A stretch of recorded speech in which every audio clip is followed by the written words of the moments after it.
Bueno, pues muy buenas tardes, gracias por su asistencia y pasamos a la tercera de las clases que nos está impartiendo el profesor José Antonio Alonso, que ayer estamos comentando con algunos de ustedes. Fue una lección estupenda porque se habló de cosas que de alguna forma se intuyen o se conocen, digamos, prima facie, pero cuando se encuentran así bien formalizadas, articuladas, esto en un esquema explicativo de conjunto, pues claro, cobran muchísima más entidad, ¿no? Y hoy queda además la parte, bueno, ya nos lo adelantó el profesor José Antonio Alonso, queda hoy la parte un poco más, hasta cierto punto, propositiva, ¿no? De qué cosas, expuesto el problema y sus causas, cómo se puede tal vez afrontar y atajar, ¿no? Así que adelante, José Antonio. Muchísimas gracias, José Luis, y muchas gracias a todos y todas por acompañarnos en esta sesión y particularmente a aquellos que habéis seguido fielmente las tres sesiones, ¿no? el conjunto del recorrido. Como recordaréis, los que habéis podido seguir la secuencia completa, en el primer día lo que hicimos fue discutir acerca de la categoría de la infancia, cómo entender la categoría de infancia, que es una categoría compleja, cambiante, heterogénea internamente, socialmente y históricamente condicionada, y delimitarla también en términos de población, que cuando hablamos de niños y niñas, en el sentido en que lo plantea Naciones Unidas, particularmente UNICEF, ¿de qué está hablando, ¿no? ¿A quiénes se está refiriendo? ¿Cuántos son? ¿Dónde están localizados?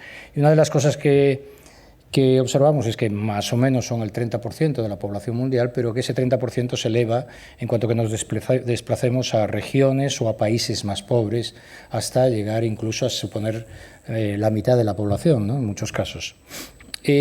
Una vez delimitado, tratamos de medir la pobreza, a ver cómo se medía la pobreza infantil y también delimitarla cuantitativamente, particularmente la pobreza de ingreso, así llamada, que era más fácil de medir en términos homogéneos para el conjunto de la comunidad internacional, y más o menos veíamos que, dependiendo de dónde situásemos la línea de pobreza, pero que alrededor de 350 millones de personas, de niños y niñas, vivían bajo la línea de pobreza más extrema, ¿no?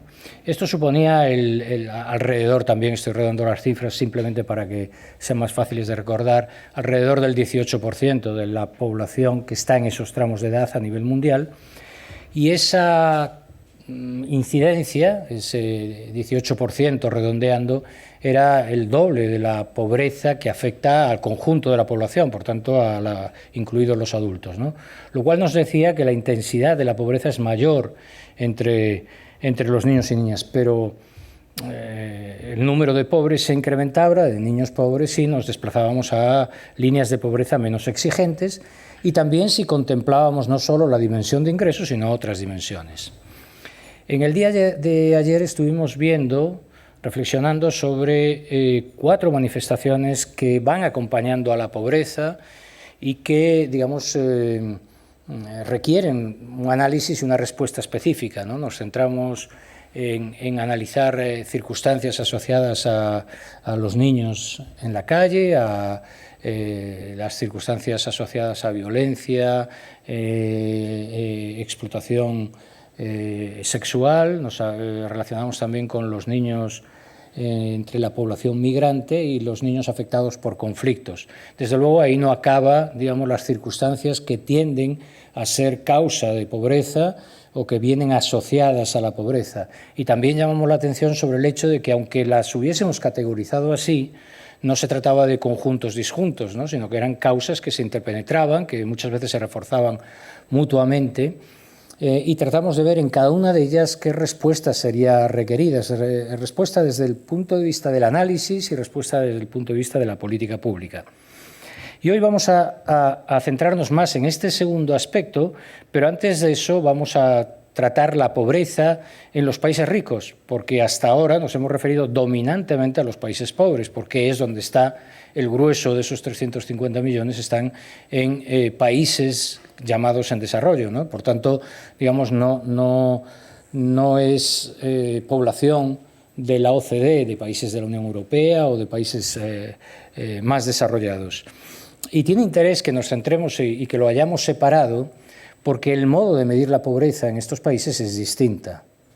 Tanto la pobreza de ingreso como la pobreza multidimensional se contempla de manera distinta cuando se refiere a países desarrollados y cuando se refiere a países en desarrollo. Bueno, ¿cómo se mide la pobreza en los países desarrollados? La pobreza en general y la pobreza infantil en particular. Aquí también hay la distinción entre pobreza solo referida al ingreso y pobreza contempladas otras dimensiones que no tienen muchas veces relación estricta con los ingresos, como ya hemos visto. Por cierto, esto es una conclusión también que en esta síntesis que hice en los primeros segundos es bueno recordarla, ¿no? que cuando se adopta un enfoque de ingreso monetario y el enfoque multidimensional no necesariamente nos da ni el mismo resultado ni son coincidentes en cuanto a la población que señalan unas y otras formas de medir la pobreza en los países en desarrollo, y pasa lo mismo en los países desarrollados, ¿no? ¿Cómo se mide en el caso de los países desarrollados? Pues yo diría que hay dos diferencias muy importantes a tener en cuenta. La primera es que normalmente se mide referido a los ingresos disponibles y no a la capacidad de gasto. La pobreza en los países en desarrollo se mide fundamentalmente por la capacidad de gasto de las familias, ¿de acuerdo? La capacidad de gasto es una variable que se supone que es más estable en el tiempo que los ingresos. Los ingresos pueden variar, pero los gastos, cuando estamos hablando de población que está próxima a la supervivencia, se sostienen de una manera más estable, porque hay gastos que están asociados a la supervivencia, que aunque los ingresos se alteren, tú tratas de buscar las fuentes de ingreso alternativas para conseguir mantener esa capacidad de gasto. En el caso de los países de la OCDE, como la pobreza no es tan extrema, se puede medir más fácilmente a través de los ingresos, que además es una información muy fiable, asociada en muchos casos a la provisión de los sistemas fiscales, que están mucho más desarrollados en los países de la OCDE.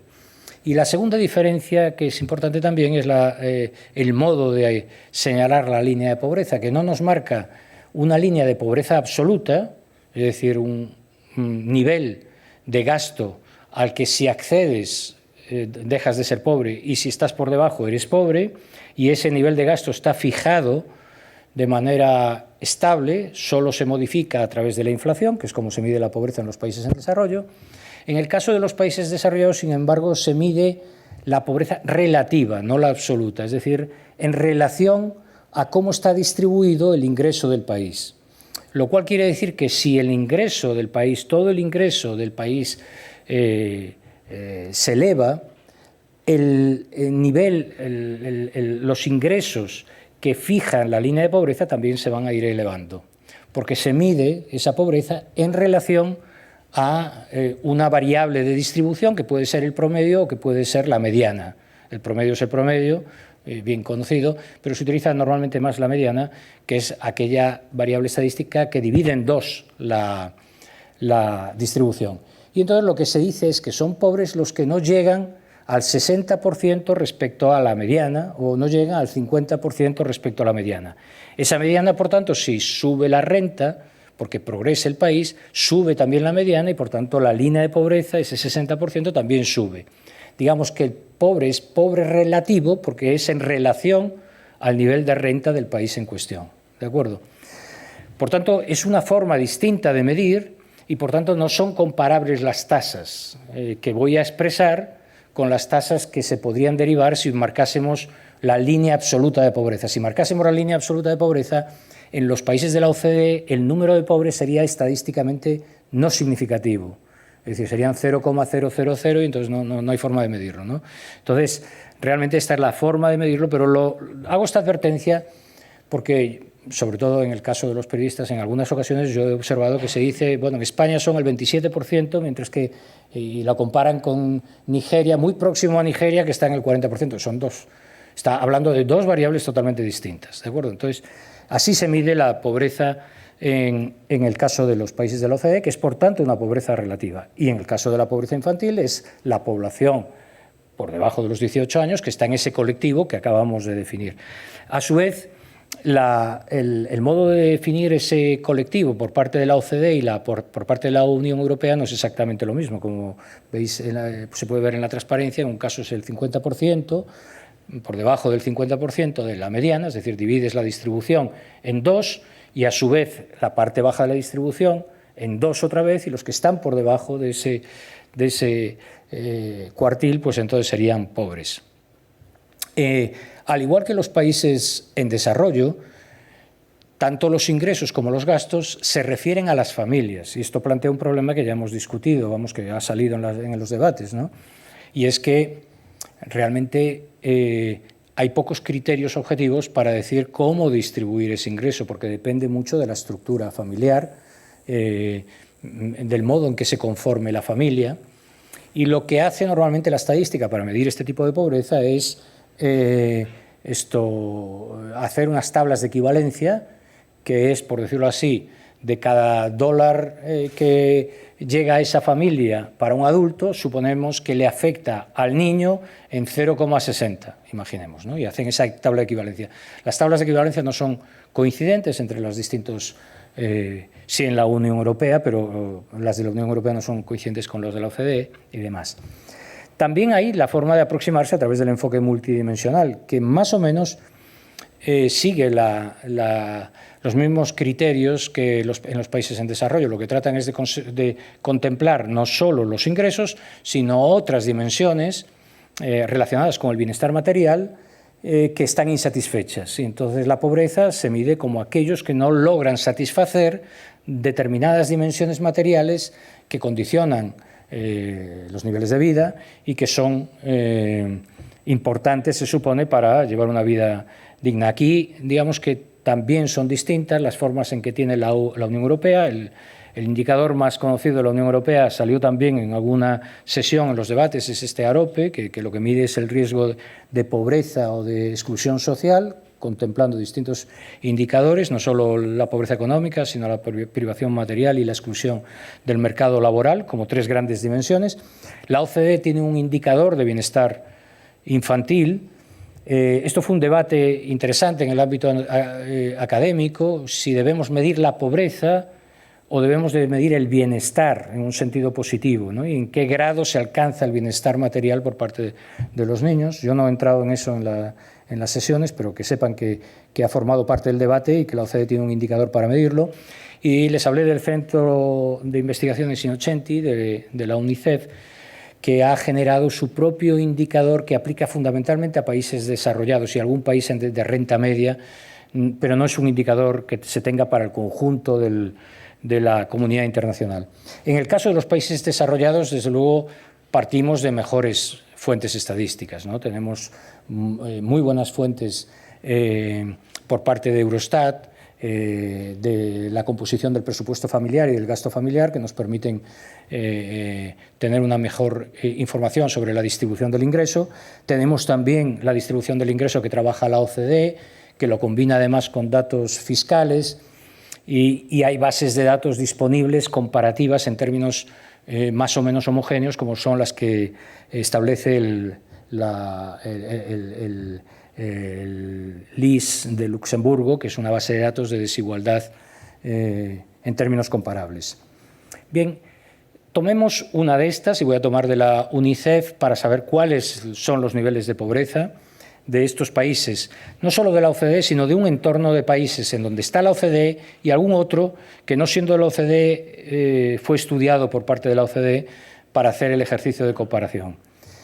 Aquí ven en este gráfico las distintas variables, unas referidas a la tasa de pobreza infantil en 3 años distintos, que son los cuadraditos, o sea, las barras azules sería el último de los años que se tomó para este estudio, 2015-16, los triangulitos negros son el del año 2007 y la rayita horizontal, si la pueden ver, en algunos países, no están todos, es la de 2010. Con esto, si comparamos el triangulito, la barrita y la barra azul, vemos cómo ha evolucionado. Y después hay un medidor de el total de población, ¿no? Que está en medido a través de una especie de cuadradito o rombo blanco. De tal manera que podemos ver todas perdón, del total de la población, me refiero a la tasa de pobreza del total de la población, para comparar con la de los niños, ¿no? Que es el cuadradito blanco que tenemos. Bueno, ¿qué les llamaría yo la atención de este gráfico? Que tiene muchas rayitas y uno se puede perder en él. Lo primero es que situemos a España por un momento en donde está. Vemos que claramente la OCDE nos ayuda en esa tarea porque ha distinguido claramente los que tienen muy bajo nivel de pobreza. No extrañamente están en este grupo, que es la parte izquierda del gráfico, buena parte de los países nórdicos, ¿no? Empezando por Dinamarca, que es el que tiene menor tasa de pobreza. Un segundo nivel de pobreza media, donde está la media de la OCDE, que es la línea roja, y un tercer grupo, que es el bloque de la derecha, donde están los países de mayor tasa de pobreza infantil. Y verán que ahí está España, ¿no? Por tanto, primera cuestión que nos debe llamar la atención es que en términos homologables, España se sitúa entre los países que tienen mayor tasa de pobreza. Estamos hablando en términos homologables y ya con la misma forma de construir el indicador y, por tanto, podemos comparar perfectamente los datos. Una segunda cuestión que yo les señalaría es que si comparan las barritas con los rombos blancos, verán que las barritas están siempre por encima del rombo blanco, en casi todos los casos. Hay alguno que no, que es excepción, pero en casi todos están. Verán que, de hecho, las excepciones mayores se producen en los de menor pobreza, en los de la izquierda, pero en la mayor parte de los demás está por debajo. Lo que quiere decir que también en los países desarrollados la pobreza infantil es mayor, la tasa de pobreza infantil, que la tasa de pobreza global. ¿De acuerdo? Esto pasaba en los países en desarrollo, pasa también en los países desarrollados, pero aquellos que han controlado más la pobreza, han luchado más contra la pobreza infantil, han logrado que ésta esté por debajo de la pobreza absoluta, ¿no? Como es el caso, por ejemplo, de Dinamarca, para que vean ustedes un caso. Y por último, aunque también hay excepciones, si ustedes ven la relación de barrita horizontal, triangulito negro y barra azul, verán también que en la mayor parte de los casos la tendencia ha sido creciente. ¿De acuerdo? Es decir, que está por encima, en la generalidad de los casos, no en todos, pero sí en una buena parte de los casos está por encima la barra del triángulo y el triángulo también con frecuencia por encima de la raya, lo cual nos indica que las tasas han ido creciendo de 2007 a 2010, de 2010 a 2015, 2016. Analizamos las causas de la pobreza en los países en desarrollo y voy a hacer también el mismo ejercicio, pero más rápido, en el caso de los países de la OCDE. Y hay dos variables en las que me quiero detener y les voy a dar los datos y después otras que voy a mencionar, pero no voy a dar datos para no abusar de información empírica. La primera es la que tiene que ver con lo que yo creo que es identificado no solo en los estudios descriptivos, sino también en los estudios econométricos como la principal causa de pobreza infantil en los países desarrollados, que es fundamentalmente la incapacidad de acceder a empleo por parte de los progenitores. Esta es la causa dominante explicativa del nivel de pobreza.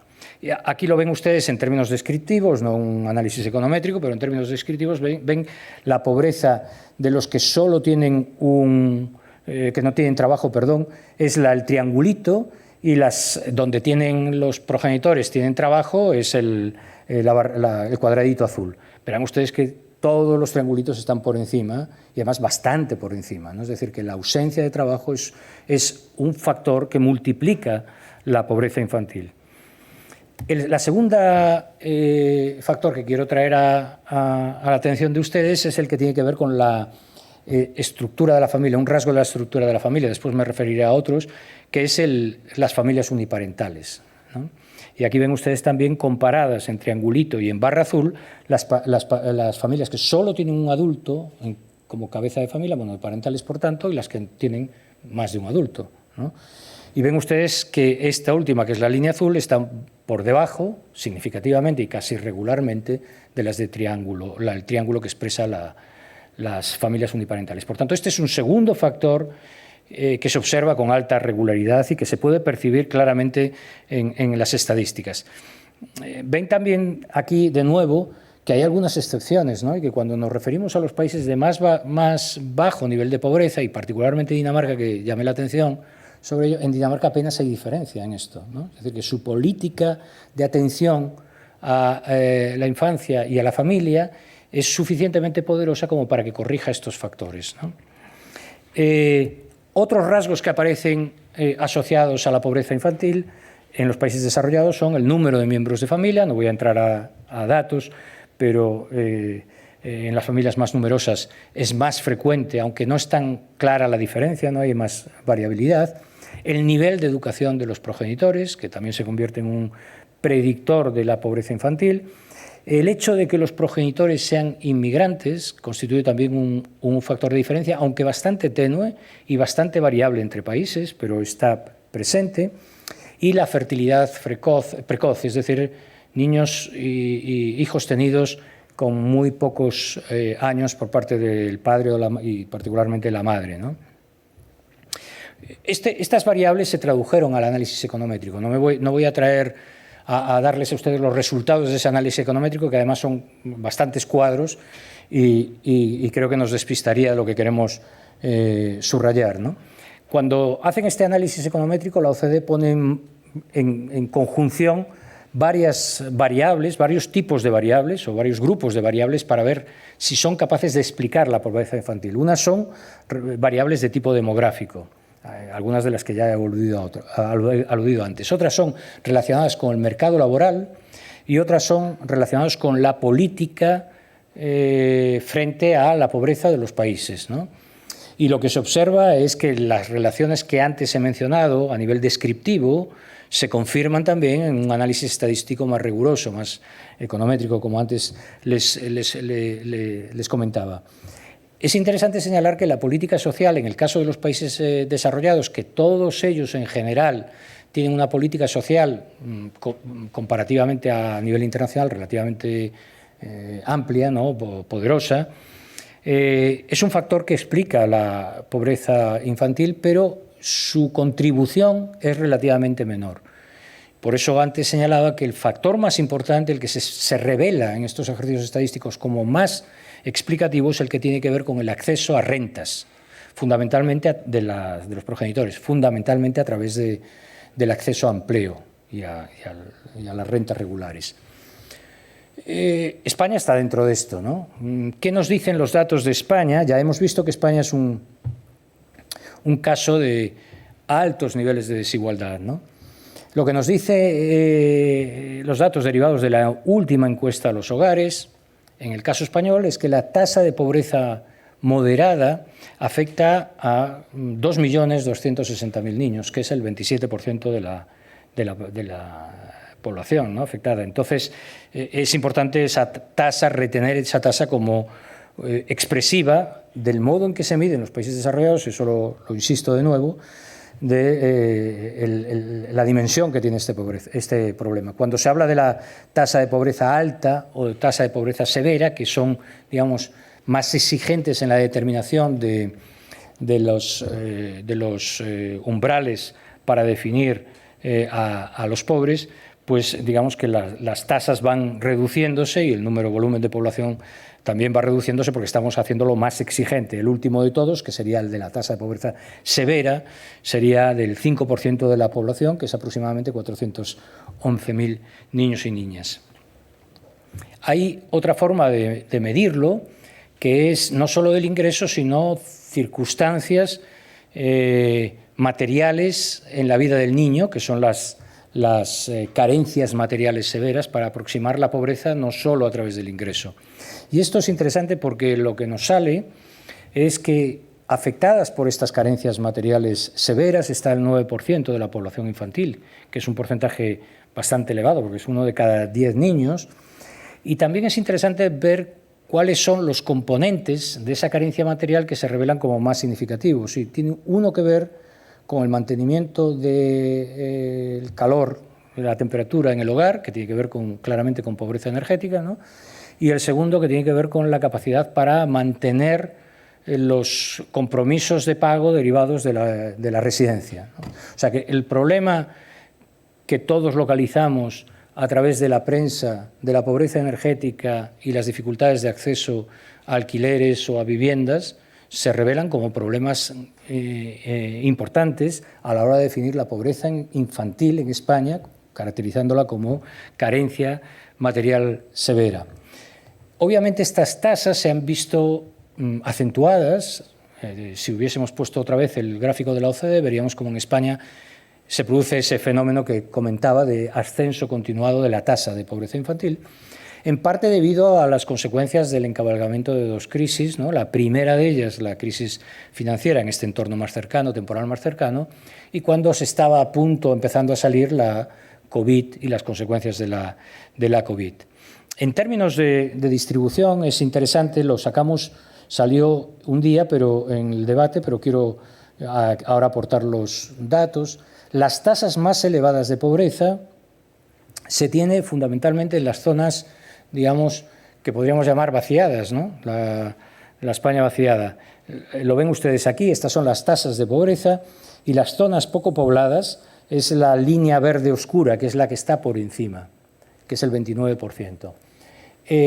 La línea verde clarita es zonas intermedias y la zona muy poblada, es decir, fundamentalmente de ciudades, es la línea verde no amarillenta, no color limón, sino la verde suave, ¿no?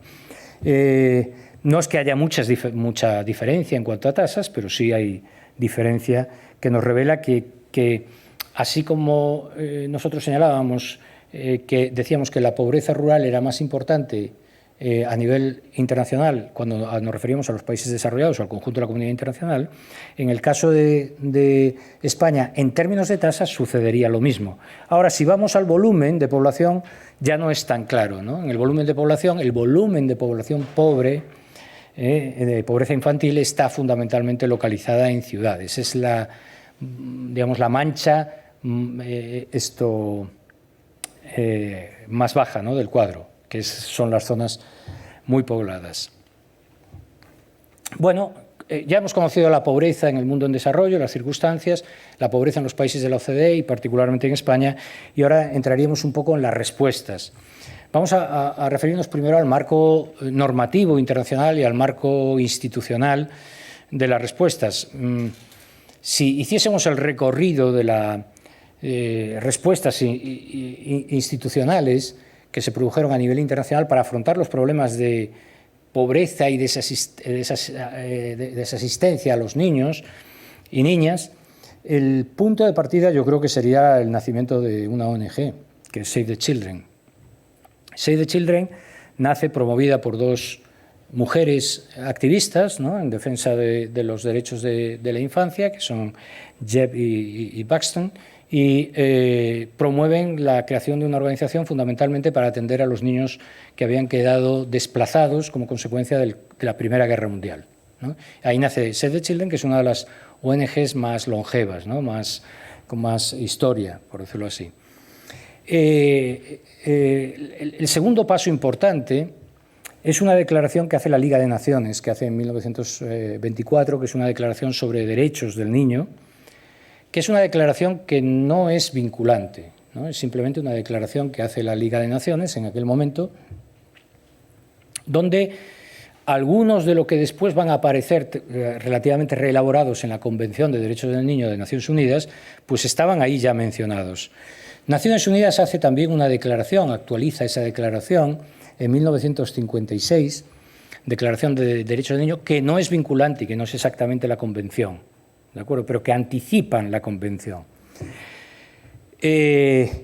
Además, un paso importantísimo se da con la creación en 1946 de lo que fue un Fondo Internacional de Emergencia para los Niños, que es el antecedente de UNICEF. UNICEF se crea en los años 50, creo recordar que en el 56, ahora lo estoy hablando de memoria, quizá tú lo recuerdes exactamente, yo creo que es el 56 o por ahí se crea, pero el antecedente es transformando este fondo en un organismo autónomo un organismo especializado, de Naciones Unidas. De hecho, UNICEF mantiene parte de sus siglas precisamente del fondo, ¿no?, de donde había procedido. UNICEF, en mi opinión, fue clave para promover tanto la Convención como para constituirse un referente en la política de atención a la infancia como compromiso internacional. Y además yo creo que supo combinar, tuvo alzas y bajas en su capacidad de influencia a nivel internacional, pero hubo momentos en que fue enormemente activa e influyente. Particularmente yo diría que durante los años 80 y 90, además moviéndose en un doble campo que después fue abandonando. El campo, por una parte, de las respuestas muy pragmáticas, quizá el caso más claro es la estrategia Gobi, ¿no? Digamos, leyéndolo así en castellano, que es una estrategia que trató de generalizar para atender los problemas de la infancia, que se basaba fundamentalmente, es un acrónimo de 4 siglas que se refieren al monitoreo del crecimiento del niño. Desde entonces, en todos los partos, países desarrollados, países en desarrollo, el seguimiento del peso es un componente básico, digamos, para medir la pobreza y para medir también las consecuencias de la pobreza en términos de desarrollo del niño, ¿no? El monitoreo del crecimiento del niño es clave. La segunda es la rehidratación contra una de las enfermedades básicas de los niños, que es las diarreas, ¿no? y las enfermedades gastrointestinales en general, y que fue una estrategia, esto que parece muy sencilla, y de hecho es muy sencilla, ¿no? pero enormemente revolucionaria, porque en muchos de los países la estrategia que había por parte de las familias locales, cuando el niño tenía una afección gastrointestinal, era justamente dejarle de dar agua y otros alimentos, precisamente porque le generaban el efecto correspondiente y pensaban que en eso estaba la causa y por tanto no había que darle nada. Con lo cual se agravaba en muchas ocasiones la terapia existente, tradicional, por decirlo así, agravaba los problemas. Entonces la rehidratación oral se convirtió en una respuesta obligada. También el amamantamiento de los niños, el dar de mamar, el pecho por parte de las madres, como un mecanismo más aconsejable que el recurso a otros procedimientos, ¿no? para fortalecer los anticuerpos en los niños y permitirles una mayor capacidad de resistencia. Y la última de los componentes de esa estrategia era la inmunización frente a las 6 enfermedades cruciales, ¿no? El sarampión, el tétanos, el tifus, etc.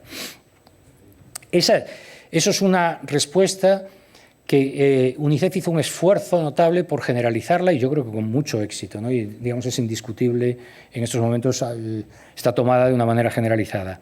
Pero al tiempo que hacía esto, que era una respuesta, digamos, podríamos llamar así micro, ¿no? UNICEF, por ejemplo, en los años 80 está lanzando una batalla intelectual contra los planes de ajuste estructural a través de un estudio que encabeza Andrea Cornia, que se llamó Ajuste con rostro humano, y que era, digamos, fue un antecedente de lo que después será el enfoque del desarrollo humano que el PNUD promoverá, y que, de alguna manera, era la primera vez que desde Naciones Unidas se cuestionaba al Fondo Monetario Internacional, ¿no? Y se le decía que parte de las consecuencias en términos de pobreza estaban derivadas de un mal planteamiento de las respuestas a las crisis, ¿no? Entonces, fue muy influyente en ese doble capítulo, particularmente en determinadas épocas, ¿no? Por tanto, es importante señalarlo. Y el paso más decisivo, en mi opinión, es la aprobación de la Convención sobre Derechos del Niño. Esta convención fue aprobada, me voy a detener un poco en ella porque creo que es muy importante, porque es un elemento básico de cómo se configura, de definición de principios en cómo afrontar la pobreza infantil. Esta convención se aprueba en 1989 y se suscribe, se ratifica en 1990. Ayer les decía que es la convención, al menos que yo tenga noticia, repasando algunas, no estoy seguro de que haya visto todas, pero estoy casi seguro que eran las más importantes de las convenciones internacionales, es la que menos tiempo se tomó para ratificación, ¿no? En un año, cuando hay muchas convenciones que tardan incluso hasta una década en ser ratificado una vez que ha sido aprobada digamos, en la Asamblea de Naciones Unidas. Y no solo eso, sino que no solo es la de más rápida ratificación, sino que fue la de más generalización en su ratificación, ¿no? Virtualmente todos los países, excepción Estados Unidos, y algunos países que introdujeron matices sobre algunos de sus cláusulas, ¿no? Es una convención relativamente corta, de alrededor de 50 54 creo que son, recordar que son los artículos, y supone un cambio en la forma de concebir, digamos, la respuesta a los problemas de la pobreza infantil, fundamentalmente, en mi opinión, en dos ámbitos. Uno primero es el reconocimiento de los niños como sujetos de derecho, y esto tiene importancia porque de eso también se deriva una cierta aceptación de capacidad de agencia vinculada a esos derechos, y otra, el que sea una norma vinculante. Todo lo anterior eran declaraciones. Esto no es una declaración, sino es una norma que, una vez ratificada, digamos, afecta a los compromisos que los países asuman internamente. Y además desarrolla unos principios que hasta ahora mismo son vigentes, ¿no? Y son inspiradores de todos, que son esos 4 que aparecen ahí señalados: el principio de no discriminación en el trato por razones de cualquier índole, de género, de raza, de religión o de cualquier otra condición; el priorizar el interés de los niños y niñas en la resolución de los problemas, ¿no? Poner por delante de todo el interés del niño en cualquier conflicto en donde haya niños y adultos, ¿no? El derecho a la vida, a la supervivencia y el desarrollo de los niños, no solo la supervivencia, sino también el proceso de desarrollo, las condiciones para que ese desarrollo se produzcan, y el derecho a ser escuchados, ¿no? Y esto forma parte también de esa idea de sujetos con capacidad de agencia. Además, vinculado a la Convención de Derechos del Niño, hay una serie de protocolos que son facultativos, en el sentido de que no son obligados. Un país los puede suscribir, puede ratificar la Convención y no suscribir alguno de estos protocolos, que es el protocolo relativo a la participación de los niños en los conflictos armados, que ayer comentamos, el relativo a la venta de niños, la prostitución infantil y la utilización de niños y niñas en la pornografía, que también comentábamos ayer como uno de los ámbitos de análisis, y por último el relativo a procedimientos de comunicaciones en relación con la imagen de los niños y demás. Este marco regulatorio, en mi opinión, supuso un antes y un después, un parteaguas en el modo, no porque lo que dijese no estuviese en el ambiente que estaba ya antes de la Convención, sino porque lo cristaliza, ¿no? Le da autoridad, digamos, para comprometer a los países en el... Y otras regiones, de alguna manera, reprodujeron esta convención en ámbitos regionales. Por ejemplo, existe una Carta de Derechos del Niño en África, ¿no? Que más o menos va en la misma línea, tiene algunos matices, pero va en la misma línea. Pese a ser un avance muy significativo, la Convención, sin embargo, causa dudas, y es algo de lo que les quería comentar, ¿no?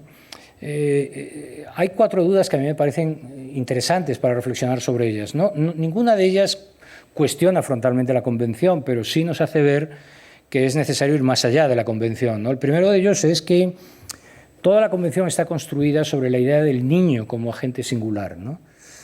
Y los derechos del niño como agente singular, como individuo, por decirlo así, niño o la niña como individuo. Que para la cultura occidental quizás sea bastante acorde, pero hay en muchos países en desarrollo donde la infancia, digamos, es muy compartida, el proceso educativo se produce dentro de una familia muy ampliada, con muchos otros niños, o incluso en un entorno de comunidad, ¿no? Entonces, ese elemento de los niños como colectivo está relativamente perdido en esta forma de enfocar, muy inspirada, yo creo, por el modo dominante que hemos ido construyendo los derechos también en las Cartas de Naciones Unidas. El segundo inconveniente para mí es que, quizá era inevitable, pero la Convención marca una diferencia muy clara, es decir, marca una frontera entre la infancia y los adultos, ¿no?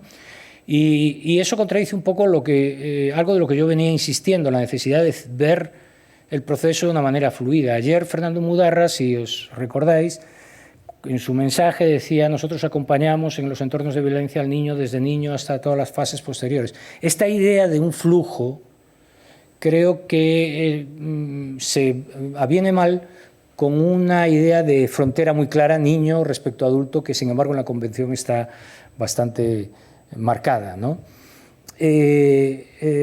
un tercer problema es las responsabilidades, que ya lo mencioné en algún diálogo. Es decir, ¿quién garantiza los derechos, ¿no? Teóricamente, la formulación es clara. Primero es la familia la primera responsable y el Estado, de manera subsidiaria, debe garantizar que se dan las condiciones para que las familias puedan garantizar esos derechos y, en caso de que no lo puedan, el Estado debiera actuar, ¿no? Pero la forma de resolver operativamente este orden jerárquico no es claro, ¿no? Y entonces se producen muchas ocasiones, ya ayer lo mencionábamos, en donde las familias no atienden, el Estado tampoco atiende, ¿no? O sea que no hay esa responsabilidad que, sin embargo, debería derivar de un acuerdo jurídico como el que estoy mencionando. Y finalmente, para mí, la última debilidad tiene que ver, repito, nada de esto cuestiona la Convención, pero nos hace ver que no nos resuelve todo, ¿no? Otorgar prioridad a los intereses del niño y la niña es bueno y debe estar primando, pero muchas veces es difícil de saber de qué intereses estamos hablando y cómo interpretarlos, cómo juzgarlos, etcétera. Y finalmente son los adultos en muchas ocasiones los que lo juzgan y entonces estaríamos entrando en una especie de círculo vicioso, ¿no? La propia Convención es producto de una ambigüedad que yo creo que es casi inevitable. Por una parte, la Convención trata de acercar los niños a los derechos de los adultos. Libertad de expresión, respeto a la dignidad, libertad de asociación es decir, los derechos que reconocemos en los adultos, la Convención los va trasladando en el articulado a los niños, lo cual nos llevaría a pensar que hay un esfuerzo que podríamos llamar de integración, ¿no? El niño en el corpus de derechos que reconocemos para los seres humanos en general. Pero, por otro, la Convención va acompañada de la especial protección y la responsabilidad de proteger a los niños, que hasta cierto punto entra en cierto conflicto con esta definición de derechos. Esta ambigüedad probablemente sea irresoluble, pero es una ambigüedad que está ahí presente, ¿no? Es decir, que no son totalmente sujetos de derecho en un sentido equivalente, si son sujetos a su vez, de una protección especial, una responsabilidad de proteger especialmente. No sé si me explico la idea, ¿no?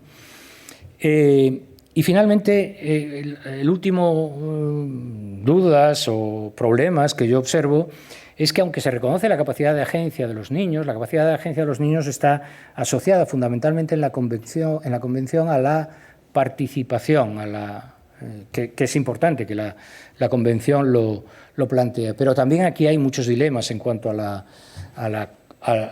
este principio, ¿no?, de participación, de que los niños sean escuchados. Para empezar, digamos, porque la Convención misma no lo desarrolla. Digamos, está en varios artículos, pero está siempre insinuado, nunca está desarrollado de manera plena.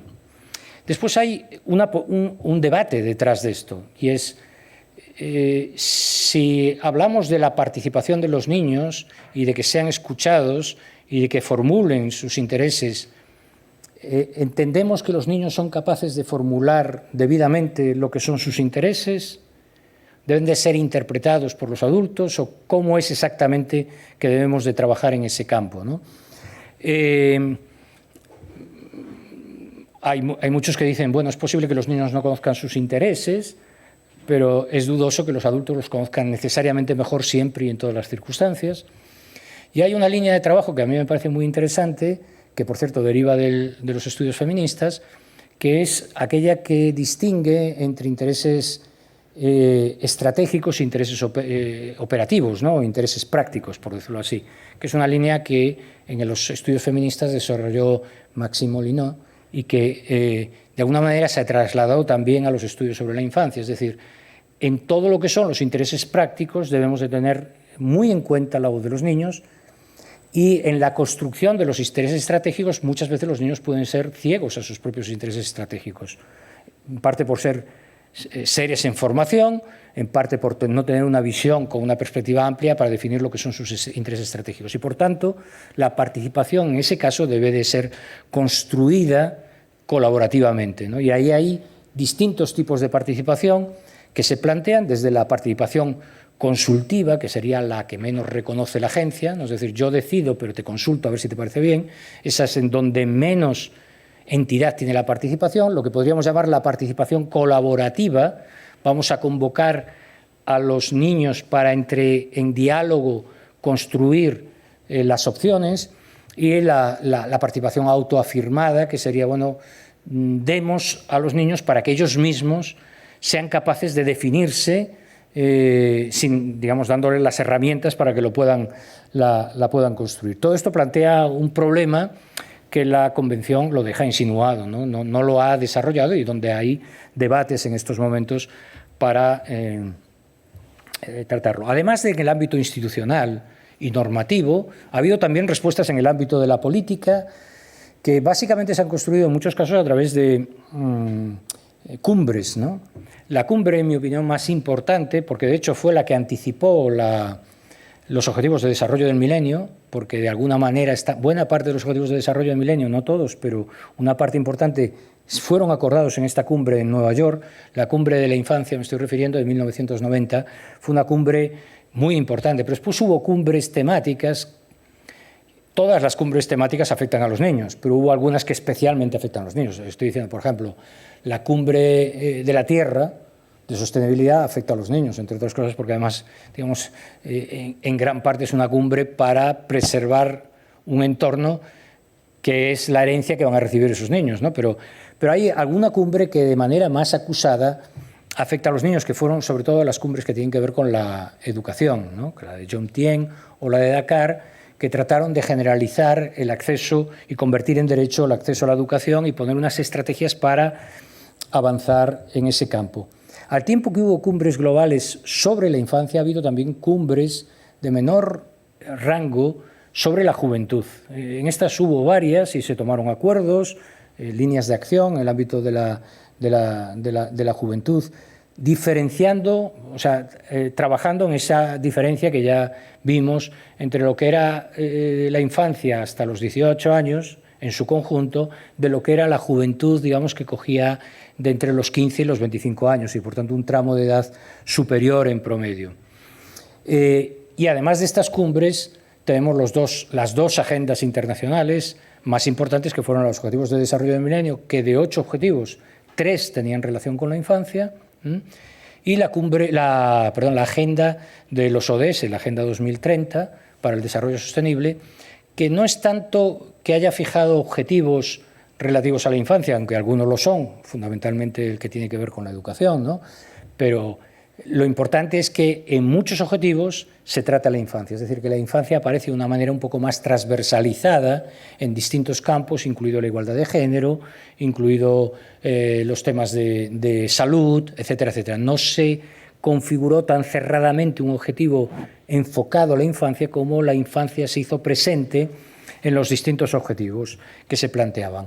Ahora bien, si antes he dicho que la Convención fue suscrita de una manera generalizada, cuando vamos a ver el grado de cumplimiento de los derechos, y esto es un ejercicio que hace Humanium, de cuál es el estado de garantía de los derechos de la infancia, pues vemos que hay una buena parte del mundo en donde está la situación muy problemática. Desde luego, la parte negra, que es una situación muy grave, pero incluso la roja y la naranja, que es situación difícil y situación con problemas evidentes, pues vemos que ocupa buena parte del planeta, ¿no? Y que los que son verdes, que es la situación buena, o amarillo limón, que son situación, en fin, satisfactoria, son todavía una parte menor del planeta. Es decir, se ha suscrito, pero como sucede tanto en el ámbito internacional, no necesariamente esto se ha traducido en políticas que garanticen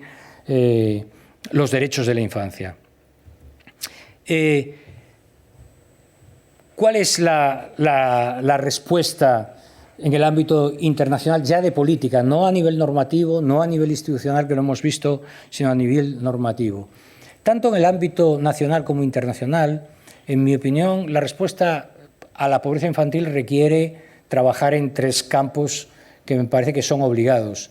Uno primero es la visibilidad de los problemas, porque en parte, hablando de la pobreza, uno agrega todo, ¿no? Y precisamente este curso lo que llama la atención es a que la pobreza infantil es una pobreza de especial calidad, por decirlo así, ¿no? De especial gravedad en cuanto a la pobreza. Entonces, el primero de las tareas es la visibilización de la pobreza, de las causas de la pobreza, de las manifestaciones que vienen asociadas a la pobreza, de los factores de riesgo de pobreza que se presentan en el ámbito internacional.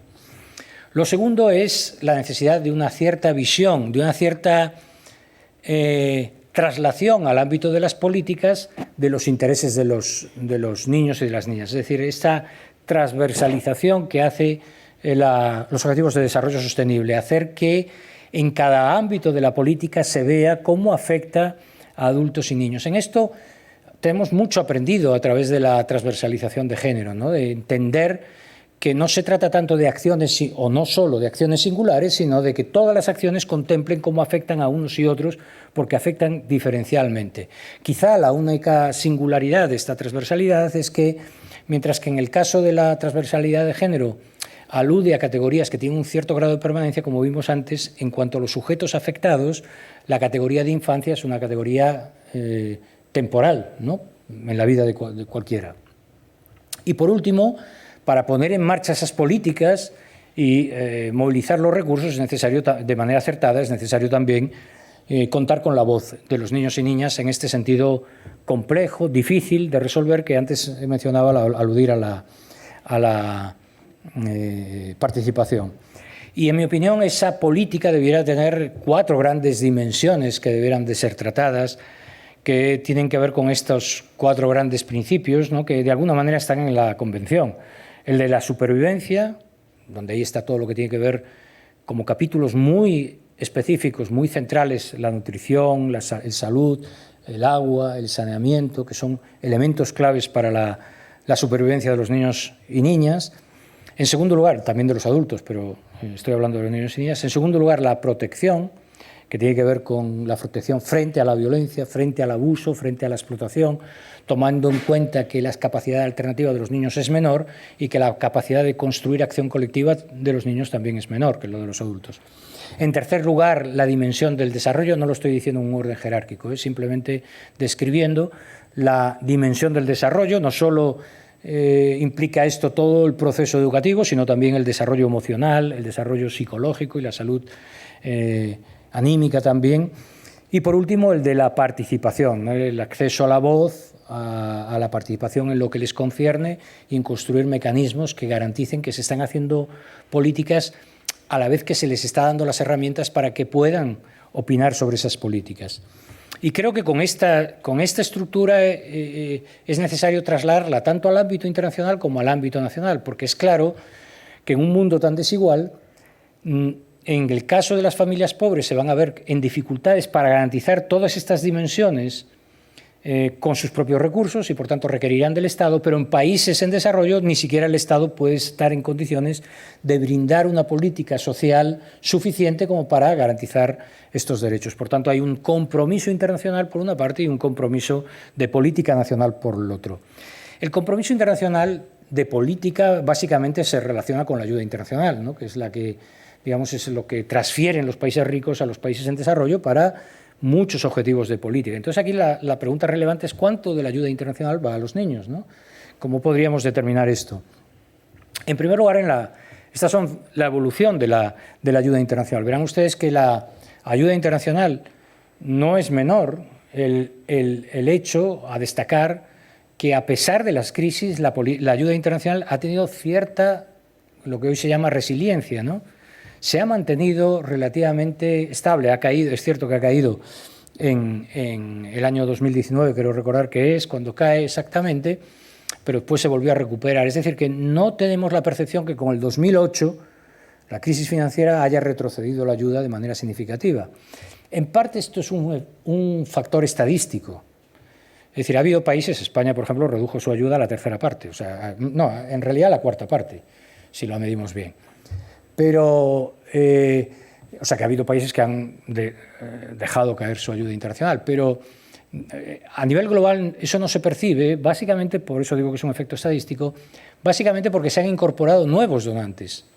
Es decir, que en el año 2010 más o menos teníamos alrededor de 21 donantes del CAT, ahora tenemos casi 28 donantes. O sea, han sumado nuevos países, fundamentalmente la área de Europa del Este, que se han incorporado como donantes de la OCDE, miembros del CAT, y por tanto están en este registro de la ayuda internacional. Como sea, porque se ha incrementado el número de países o porque algunos países han incrementado su ayuda, por ejemplo el Reino Unido incrementó su ayuda con Cameron y se impuso una ley que fijaba el 0,7, que está en objeto de revisión, y eso hizo crecer la ayuda.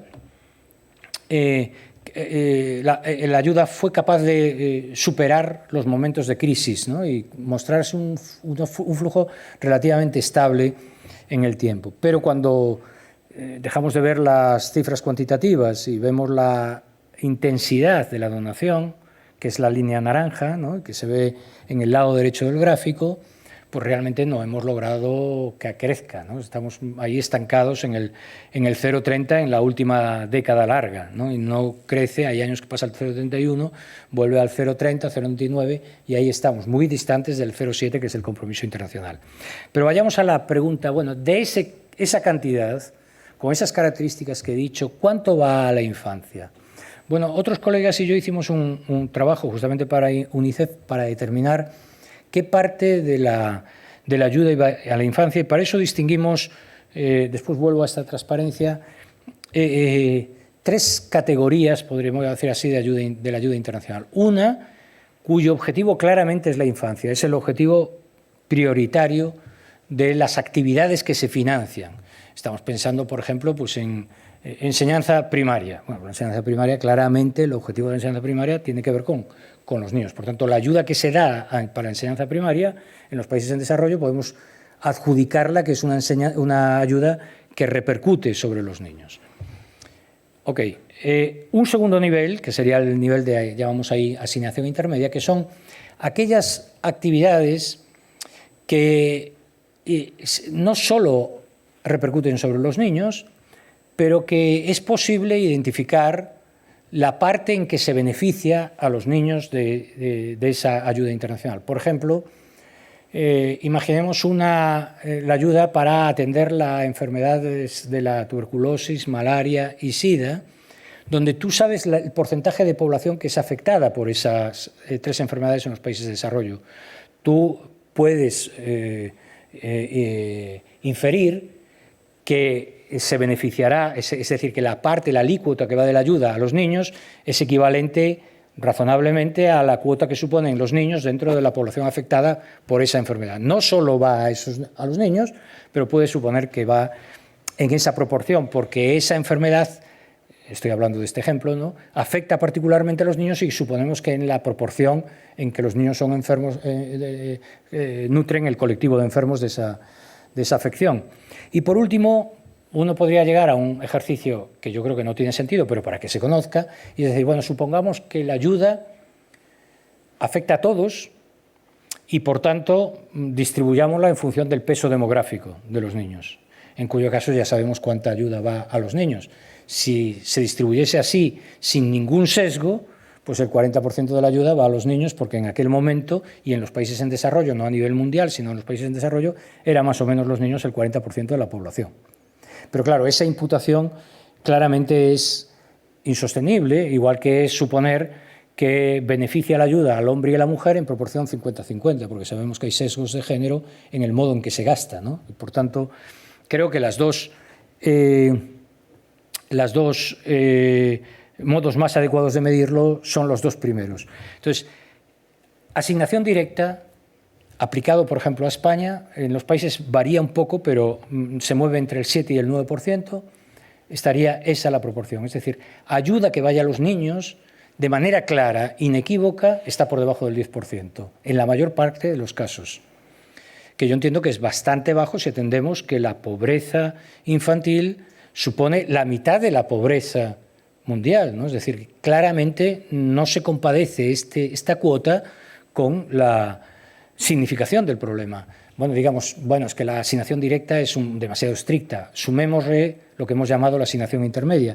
En ese caso nos moveríamos entre el 15 y el 25%, depende de los países, que es más generoso, pero en todo caso, por debajo de lo que supone la pobreza infantil en la pobreza mundial y por debajo de lo que suponen los niños en la proporción de la población, ¿no? Por tanto, podríamos decir que el sesgo que tiene la ayuda de tener un sesgo es un sesgo antiinfantil, porque en muchas ocasiones se gasta en actividades que no claramente, digamos, repercuten sobre las condiciones de los niños. Eso no quiere decir que no repercutan.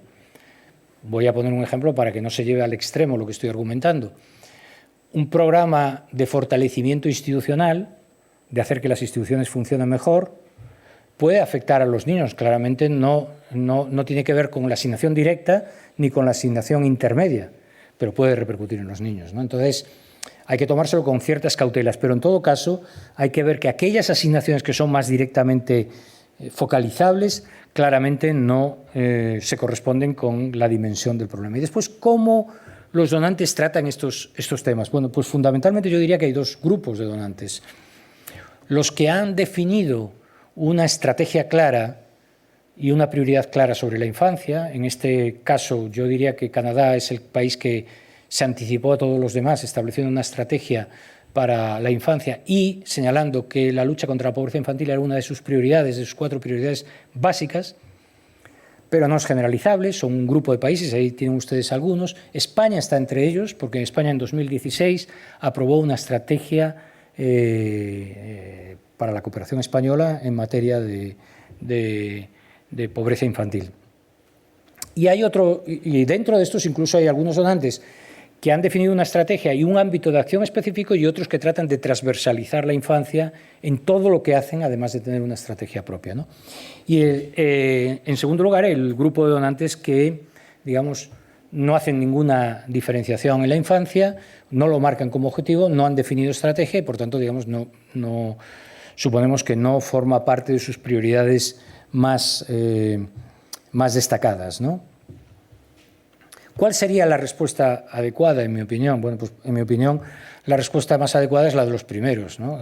La infancia tiene singularidades en sus problemas que requieren una estrategia específica y a la vez la infancia, digamos, es afectada por casi todas las políticas y, por tanto, requiere una cierta transversalidad y, por tanto, una cierta, lo que antes llamaba visión en todas las políticas para ver cuál es el efecto de esa política sobre la situación de los niños.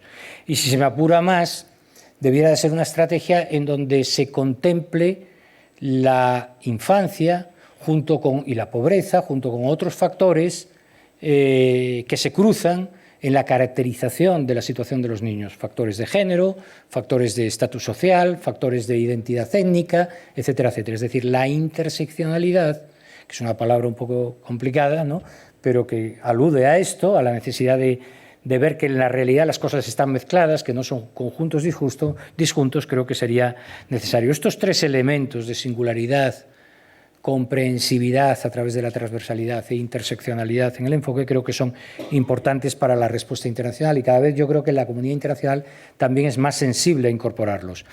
¿Y qué pasa con las respuestas nacionales? Aquí en las respuestas nacionales yo creo que ha habido un enorme debate sobre 2 tipos de respuestas que yo creo que no son incompatibles, pero que en la configuración de la política pública sí ha habido casos que se ha dado prioridad a una u a otra. Una primera es la de basar fundamentalmente la respuesta a la pobreza infantil en la construcción de un ejercicio de transferencias, ¿no?, de política social a las familias para, digamos, dotarlas de mayores recursos que permitan a los niños estar en mejores condiciones. En este caso, aquí teníamos tantos los apoyos a la familia como consecuencia de la natalidad, el apoyo alimentario, el bono energético, etcétera, etcétera, ¿no? Y ahora también la renta mínima vital es una parte de esos mecanismos, ¿no?, que aunque no estén solo configurados para combatir la infancia, pueden fortalecer la obtención de rentas en las familias más pobres y, por tanto, de esa manera que se encuentren en mejores condiciones para enfrentar la pobreza. Pero todas estas respuestas son respuestas fundamentalmente basadas en la transferencia. El otro mecanismo, otro contenido de política es aquellas que, ya digo que no son incompatibles, que por tanto lo que se trata es de ver cómo vamos combinando ambas. Son aquellas que lo que tratan es de identificar los fallos de mercado que de alguna manera están generando las condiciones para que la pobreza se produzca. Hemos visto, por ejemplo, que una de las causas principales de la pobreza infantil es la incapacidad de acceso a empleo de los progenitores. Entonces, ¿cómo podemos actuar? No tanto a través de transferencias, sino a través de mecanismos de apoyo a familias, a los progenitores de las familias, para que puedan acceder prioritariamente al empleo como condición para la lucha contra la pobreza, ¿no? Entonces, son mecanismos distintos que no necesariamente son incompatibles y que, al revés, yo creo que deben de ser compatibilizados ambos, pero que en algunos países la atención de los políticos ha ido más hacia lo primero, que es más visible, ¿no?, que hacia lo segundo, que es más difícil, pero que yo creo que sienta bases más duraderas. Sobre todo porque genera en muchas ocasiones, si permites que los progenitores, digamos, accedan a rentas de manera continuada y a activos que puedan tener valor de mercado, estás generando las bases para que se rompa el círculo de transmisión intergeneracional de la pobreza, ¿no? Entonces, creo que es importante contemplar esa idea. Y también esto va ligado con dos objetivos en donde es necesario también encontrar equilibrios, ¿no? Uno, que es la protección, que tiene mucho que ver con la primera respuesta que he dado antes, las transferencias, ¿no?, generar los mecanismos de protección para que la pobreza no termine por afectar a los niños. Y dos, los mecanismos que podríamos llamar de promoción, que este es un viejo debate en la economía, que es el debate entre la equidad, ¿no?, y la eficiencia, porque en muchas ocasiones se piensa que ciertos mecanismos de protección pueden ser contrarios a los mecanismos de promoción, es decir, pueden generar desestímulos para que los padres de familia puedan, por ejemplo, encontrar los incentivos adecuados para incorporarse al mercado laboral. Entonces, ese debate, buscar el equilibrio entre estas dos dimensiones es clave, aunque creo que ambas son necesarias, ¿no? Y por último, por eso es un problema de equilibrio, no tanto de opción. Y por último, creo que hay también un tercer factor de equilibrio necesario, que es el que se da entre estrategias focalizadas y estrategias universales. En los países desarrollados, sobre todo de Europa, este debate no está tan presente, porque la mayor parte de nuestra política social es de carácter universal, ¿no?, la mayor parte.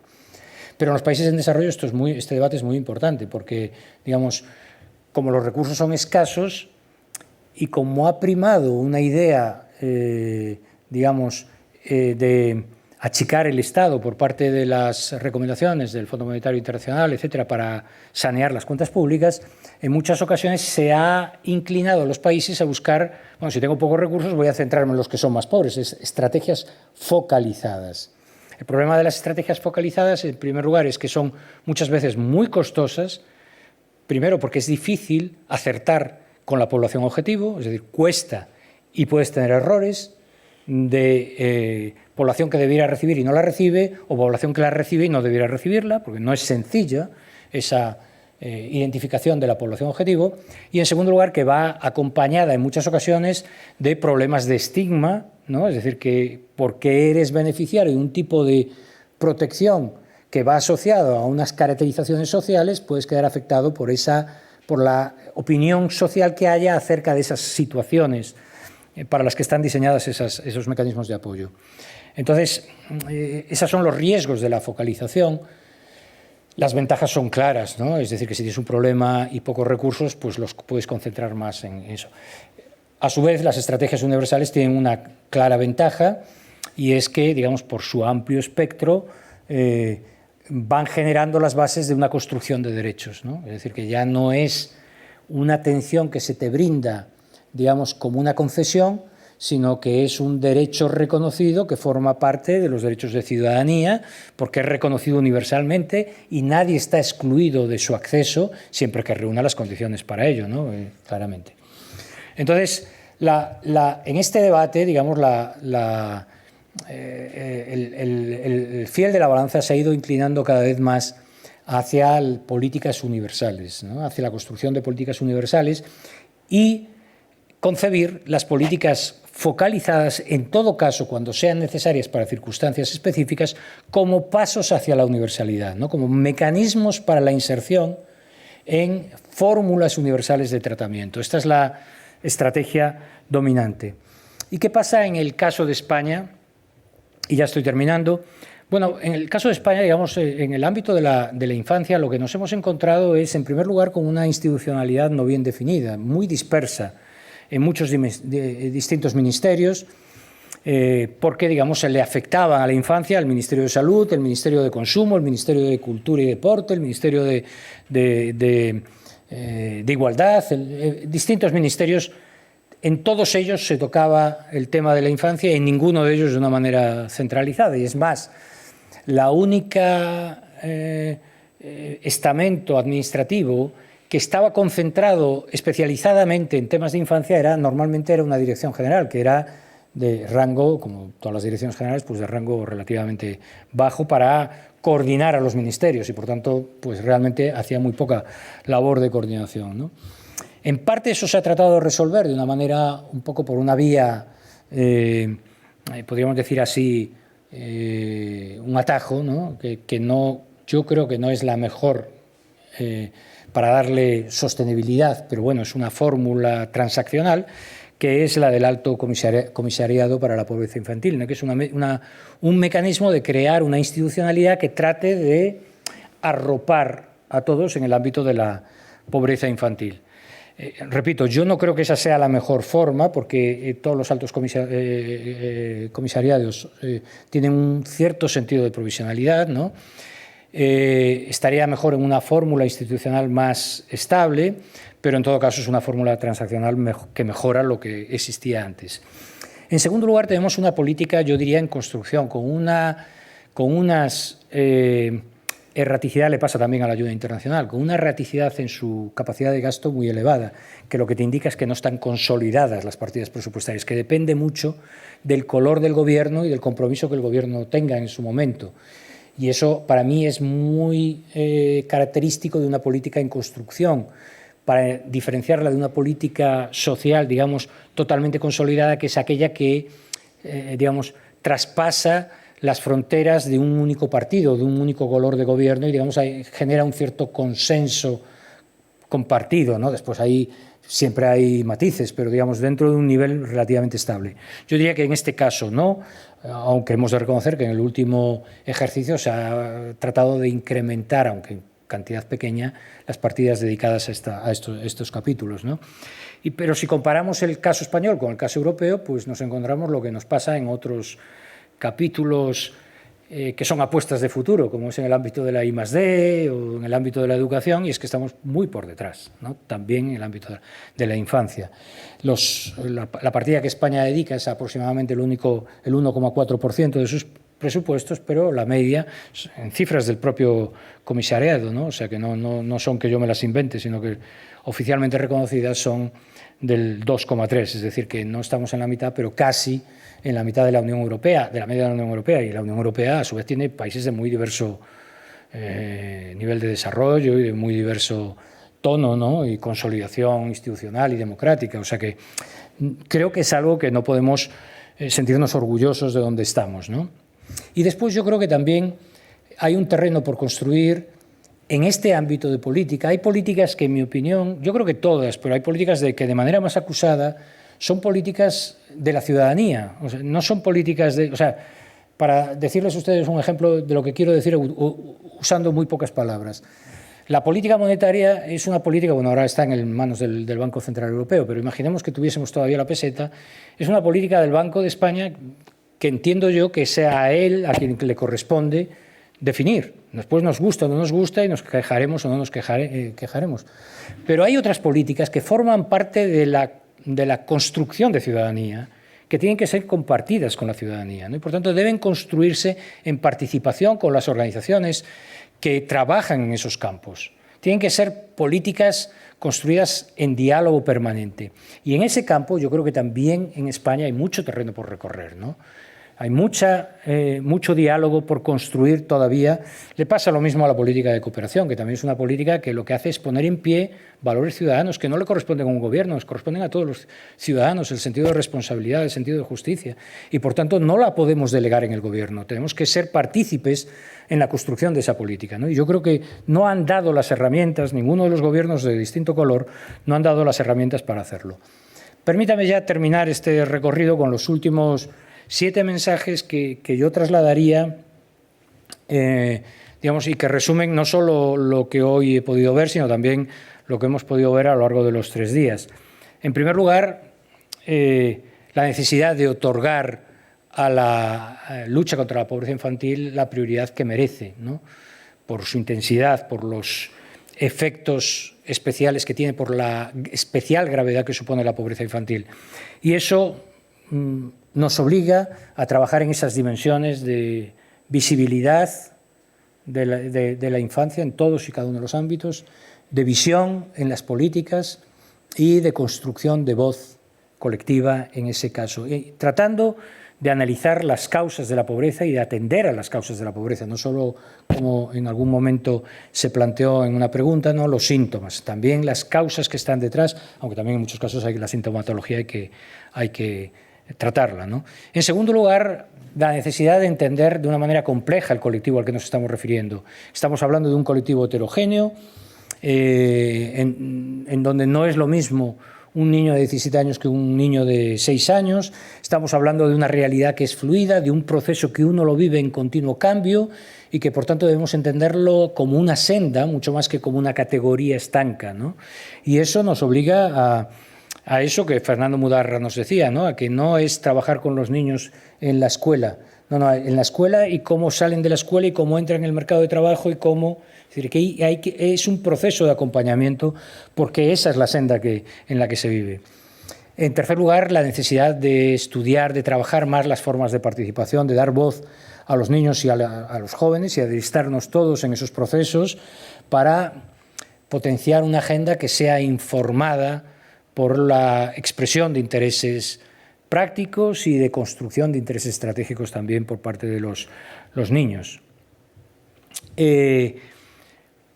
El desarrollo, en la medida en que genera recursos, mejora los niveles de ingreso, genera posibilidades de educación, genera posibilidades de mejora de la salud, el desarrollo es una gran palanca de reducción de la pobreza infantil, incluyendo dentro del desarrollo el crecimiento económico, que a veces uno lo mira con más recelo, ¿no? Y trata de ver solo las dimensiones inmateriales del desarrollo. Desde luego las dimensiones inmateriales asociadas a los derechos son claves, pero también las dimensiones materiales para construir políticas sociales son muy necesarias, ¿no? Y para mejorar los niveles de renta de las familias. Por tanto, apoyar el desarrollo puede ser también una vía de apoyar la reducción de la pobreza infantil. En quinto lugar, la necesidad de potenciar los activos familiares y las políticas de transferencia, trabajar en esas dos dimensiones y no quedarnos en una única de ellas, en las políticas de transferencias o en las políticas de protección, sino también en las políticas de promoción y de acceso de los progenitores y de la familia en general a aquellos ámbitos que son activos accesibles para los pobres, que básicamente esos activos accesibles para los pobres son, bueno, en algunos casos las tierras, pero en ese caso son materiales, pero en otros casos son la educación, la capacidad de empleo y la salud, que son activos, digamos, que deberíamos ser capaces de distribuir, ¿no? En sexto lugar, la necesidad de avanzar en esa política de acceso universal a servicios básicos. Básicamente, el agua, la salud y la educación son 3 dimensiones claves que afectan centralmente las posibilidades de superación de la pobreza infantil. 3 dimensiones claves para la supervivencia, para el desarrollo de los niños, para la protección. O sea, son claves esas dimensiones. No son las únicas, pero son claves. Y por último, yo creo que es necesario diseñar políticas que sean capaces de combinar la construcción de componentes específicos de la infancia con la transversalización de la infancia en todos los contenidos de política pública, ¿no? Ser capaces de captar la especificidad al tiempo que se tiene la visión en cada política pública para entender los problemas que en ese campo concreto al que se dirige la política pública pueden afectar a los niños. Bueno, hasta aquí los mensajes y muchas gracias por la atención.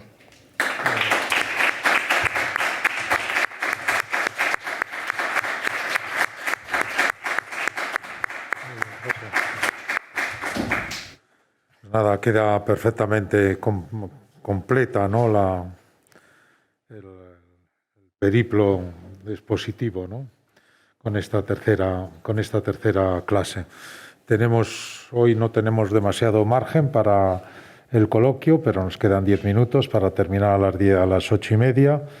Seguro que alguno de ustedes quiere intervenir. Por favor, utilicen el micrófono si son tan amables. Como no tenemos mucho tiempo, vamos a agrupar las intervenciones de ustedes. Les pido que sean lo más concisos posibles para dejarle después a José Antonio tomar la última palabra.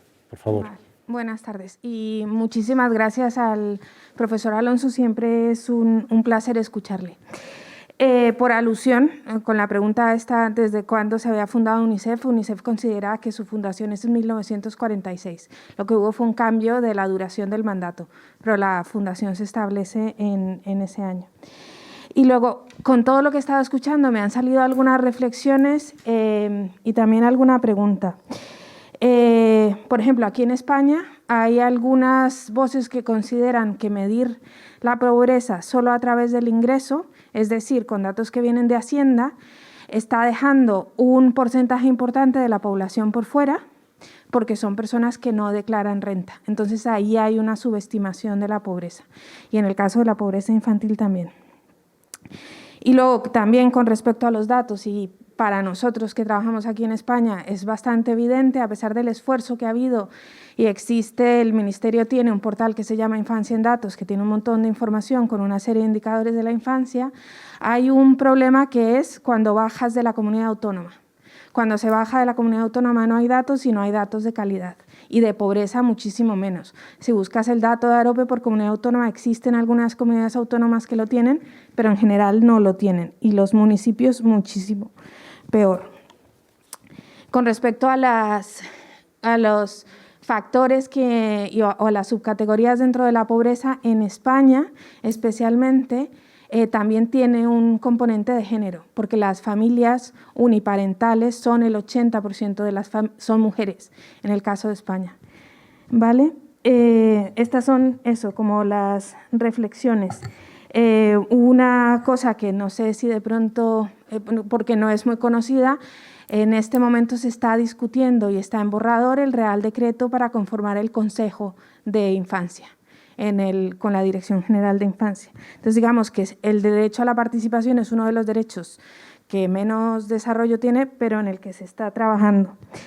Y luego, una duda que me surgía en el gráfico de pobreza de los países de la OCDE, también porque es un contexto que yo, por el acento se nota, conozco. Colombia está prácticamente al nivel de España y, sin embargo, la pobreza en Colombia es evidentemente superior a la española. Entonces, me llamaba un poco la atención qué datos se utilizaron para llegar a ese gráfico para que estuvieran como tan iguales. Y me surgía la duda, en el caso de España, con la pobreza por volumen en las ciudades, qué datos hay detrás y qué correlación, por qué se concentra en las ciudades, o si solamente depende de la concentración de la pobreza en general, que en España el 70% de la población vive en ciudades. Perdón, que me he tomado mucho tiempo. Por favor. Detrás de usted. Vamos a pasar de un lado a otro. Muchas gracias por la ponencia. Nuevamente, yo quería hacerle una pregunta acerca de la calidad estadística, ¿no? La capacidad de las fuentes estadísticas oficiales a la hora de suponer un revulsivo para respuestas políticas y respuestas sociales, ¿no? Me da la sensación de que en España la pobreza infantil solamente es noticia 2 veces al año, en Navidades y en julio, cuando se publica la encuesta de condiciones de vida. No obstante, los datos que usted presentaba, la encuesta de condiciones de vida que se ha publicado en este mes de julio es referida a 2020, pero con datos de ingreso tomados con respecto a 2019, ¿no? Entonces, me da la sensación de que no disponemos de fuentes estadísticas oficiales capaces, ¿no? Por ejemplo, de capturar una realidad como puede ser la transformación causada por la COVID, ¿no? En ese sentido, quería preguntarle acerca de la viabilidad de algunas fuentes alternativas, datos administrativos, qué grado de comparabilidad y cuáles son las limitaciones, ¿no?, a la hora de hacer políticas públicas con ese tipo de fuentes alternativas, teniendo en cuenta además la distribución competencial, etcétera, etcétera. Luego mi segunda pregunta tenía que ver con respecto a el distinto mix, ¿no?, de transferencias y de formas de apoyo público a familias e infancia, ¿no? Cuando hablaba usted de transferencias, entiendo que ahí también está englobado el apoyo fiscal, que no obstante tiende a ser bastante regresivo, ¿no?, especialmente en un país como España, donde buena parte del apoyo a la infancia precisamente viene por la vía de los impuestos, ¿no? Las familias más pobres no tributan y muchas de las deducciones y el apoyo fiscal pues va precisamente a familias muy numerosas que, pues quizás necesariamente no son las que más necesitan ese tipo de ayudas, ¿no?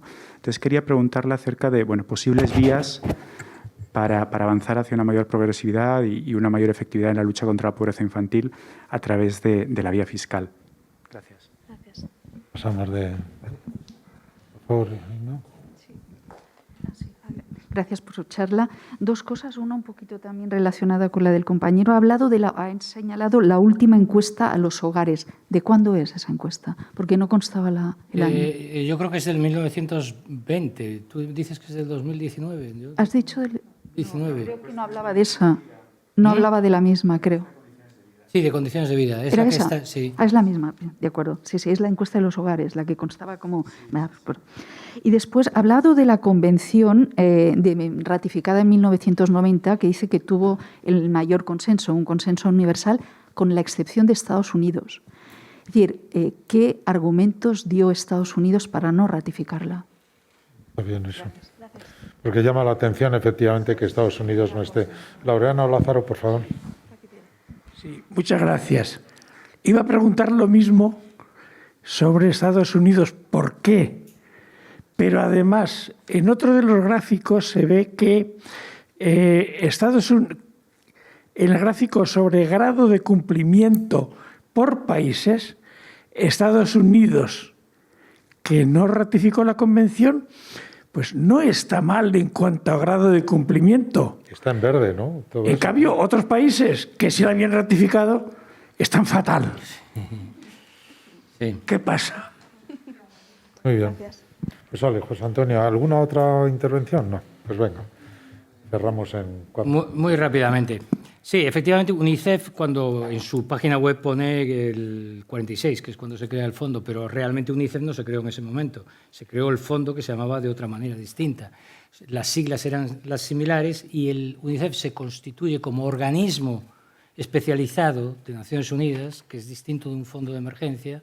En Naciones Unidas hay fondos, programas y agencias especializadas. En Naciones Unidas hay fondos, programas y agencias especializadas. Entonces, ese fondo que se creó se transforma en una agencia especializada a mitad de los años 50. Mantiene el acrónimo y, por tanto, UNICEF dice, bueno, mi origen, ciertamente, porque fue una transformación del fondo, pero como agencia especializada nace en los años 50, más allá de lo que diga la página web de UNICEF, ¿no?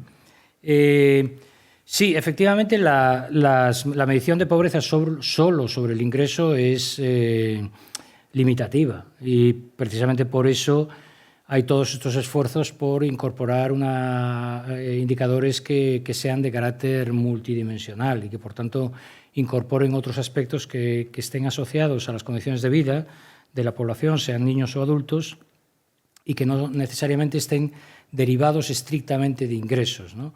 Aún así, el segundo día, creo que fue el segundo día, yo planteé, no sé, el primero o el segundo, ahora ya no me acuerdo, las dificultades que cualquiera de estas mediciones tiene, porque la mayor parte de ellas están referidas a hogares y hay situaciones de niños, particularmente para la infancia, que no tienen relación con el hogar, niños que están en instituciones, niños que están en la calle, sobre todo en los países en desarrollo, niños hijos de indocumentados, ¿no? O sea, hay muchas circunstancias en donde esta vía de acceso a la información, que es normalmente referida al núcleo familiar, pues no se corresponde con la mejor para proveer de información.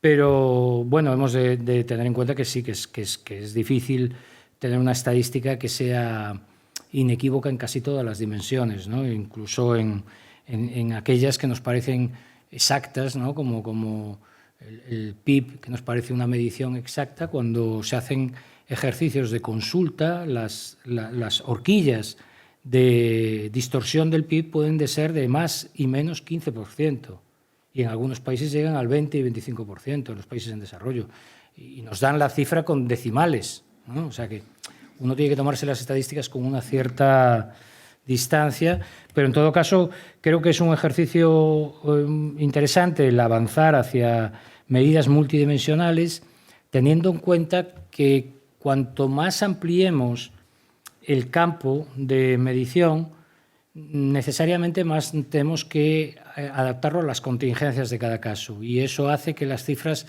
nos sean más difíciles de comparar directamente, ¿no? La gran ventaja de las mediciones de ingreso a través de líneas de pobreza, dentro de su simplicidad y de su incapacidad de representar la complejidad del problema, tiene, sin embargo, la gran ventaja de que nos permite comparar uno y otro país más o menos pensando que estamos diciendo cosas parecidas.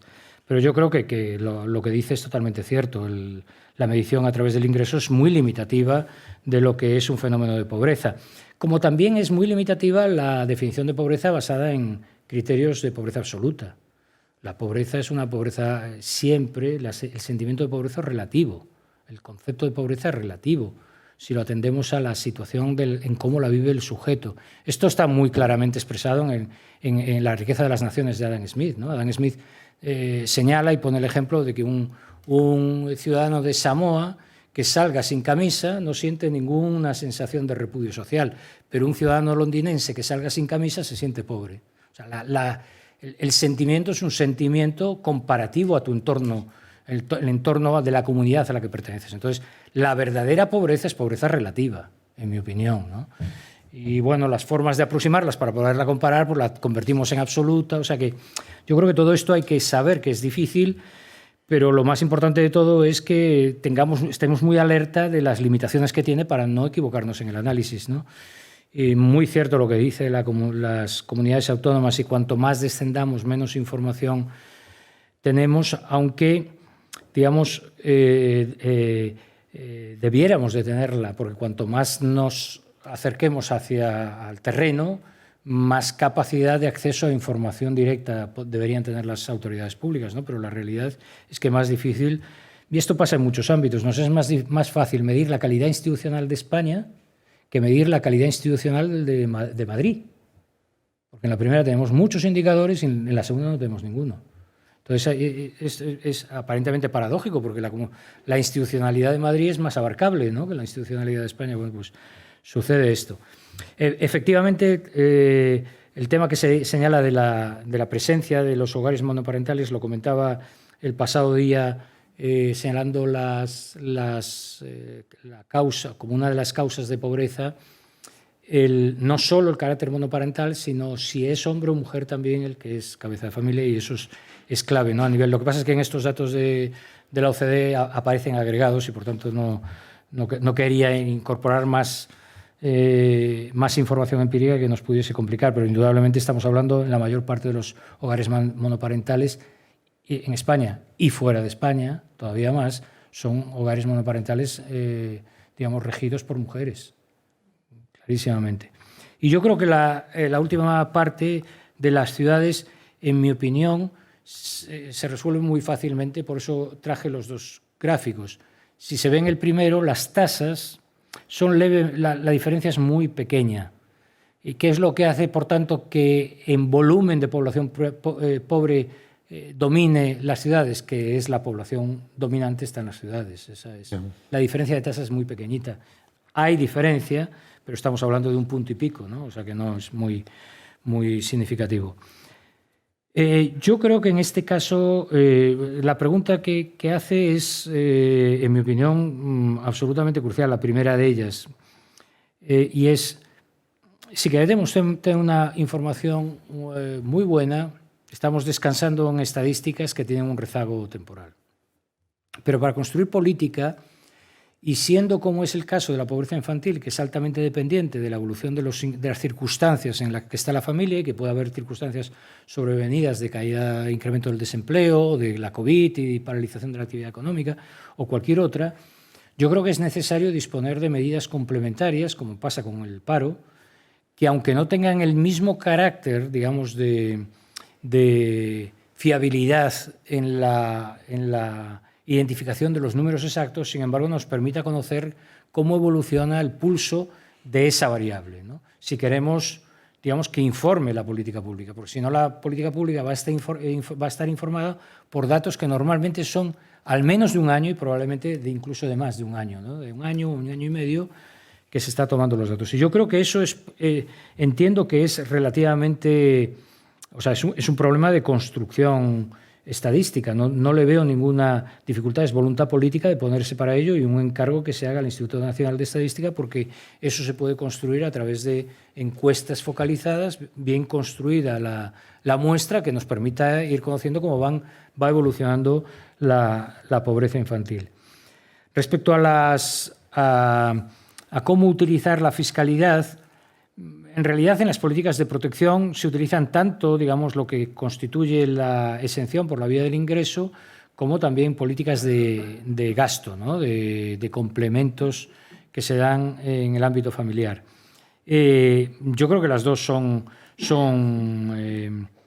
necesarias, pero es cierto que digamos, si estamos yendo a una estructura de la recaudación fiscal donde hay un umbral de renta que no declara, digamos, en ese umbral que no declara, necesariamente los componentes de gasto son cruciales en el contenido de la política social, porque, digamos, no va a depender de las exenciones que se haga de los tributos que va a practicar, porque no hay tributo, básicamente, ¿no?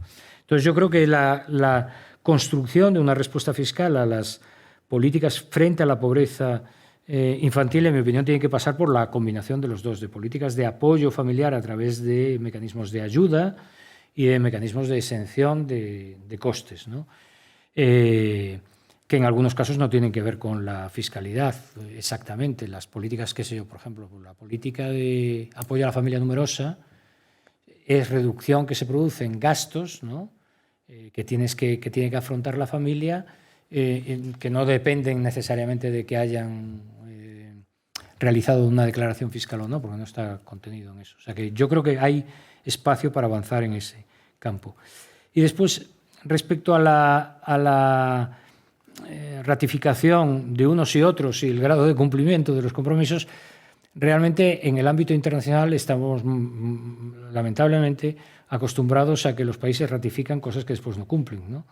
Para empezar, digamos, uno de los grandes avances de Naciones Unidas, porque de hecho es el único organismo que tiene capacidad ejecutiva, es el Consejo de Seguridad. Y el Consejo de Seguridad es uno de los organismos que, teniendo capacidad ejecutiva, más veces se ha vulnerado los acuerdos que ha establecido, ¿no? O sea que realmente, digamos, hay una permanente pulsión por parte de los países más poderosos, que son los que tienen más margen para saltarse los acuerdos un poco a la torera, para, digamos, darnos a entender que no están dispuestos a someterse a una disciplina colectiva como la que supone Naciones Unidas a través de sus organismos. De hecho, solo hay dos organismos ejecutivos, curiosamente. Uno es el Consejo de Seguridad, pero el otro probablemente no lo tienen ustedes en mente. El otro es la Organización Mundial del Comercio. La Organización Mundial del Comercio. Son los dos únicos organismos de carácter internacional que tienen la capacidad de penalización con el poder ejecutivo de hacerla cumplir, ¿no? En el caso de la Organización Mundial del Comercio, a través de la resolución de disputas y de el tribunal correspondiente, y en el caso del Comité Ejecutivo, a través de los acuerdos y las penalizaciones que establezca en los acuerdos. Pero la realidad internacional es que los países se los saltan, ¿no? Entonces, con estos tratados, que aunque supuestamente están transferidos a la legislación nacional al ser ratificados, pues pasa como pasa en muchos casos con la propia legalidad nacional, ¿no? Ayer nos recordaba David del Campo, sé que es un tema polémico, pero él nos lo recordaba desde Save the Children, ¿no? Como hacía una apelación a que España cumpliese no solo la legalidad internacional en materia de tratamiento de niños no acompañados, ¿no? Migrantes no acompañados, sino la legislación de la ley de extranjería nacional.